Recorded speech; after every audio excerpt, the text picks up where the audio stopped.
Hi friends, ఈరోజు నేను చేసినవి సొరకాయ చపాతీలు అనమాట. ఇవి చేసుకోవడానికి సొరకాయ పావు కేజీ ముక్క, 3 పచ్చిమిర్చి తీసుకొని పీల్ చేసుకొని పచ్చిమిర్చి ప్లస్ సొరకాయ ముక్కల్ని పేస్ట్ లాగా మిక్సీ పట్టుకున్నాను.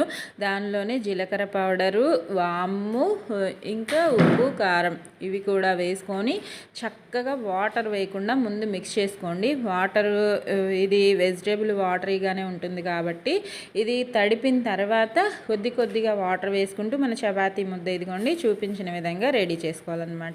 ఇలా రెడీ చేసుకున్న తర్వాత మన చపాతీకి 1 అవర్ రెస్ట్ ఇచ్చాను. ఈ చపాతీలు అనేవి వెంటనే అయినా చేసేసుకోవచ్చు, ఇబ్బంది లేదు. ఇలా కూడా ఇంకా 1 అవర్ తర్వాత నేను నీట్గా రెడీ చేసుకుంటున్నాను అనమాట.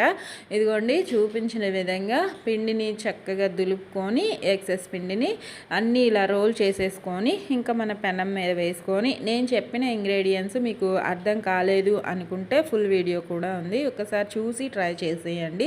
ఇంకా కొద్దిగా ఫ్రై అయిన తర్వాత ఇంకా మీకు ఆయిల్ కానీ నెయ్యి కానీ ఏది అవైలబుల్గా ఉంటే నెయ్యితో చేసుకోండి, టేస్ట్ కూడా బాగుంటుంది. నా దగ్గర ప్రస్తుతం అంత ఎక్కువగా లేదు కాబట్టి ఆయిల్తోనే చేసుకున్నాను.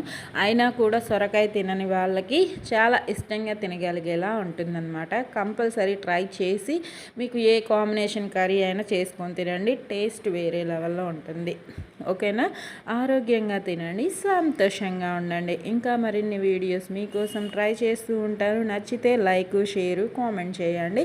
ఇంకా సపోర్ట్ చేయాలి అనిపిస్తే సబ్స్క్రైబ్ చేసుకోండి. చూడండి ఎంత సాఫ్ట్గా ఉందో, 1 లేయర్గానే చేశాను, ఫోల్డ్ అయితే చేయలేదు ఈరోజు. ఓకేనా? Bye friends.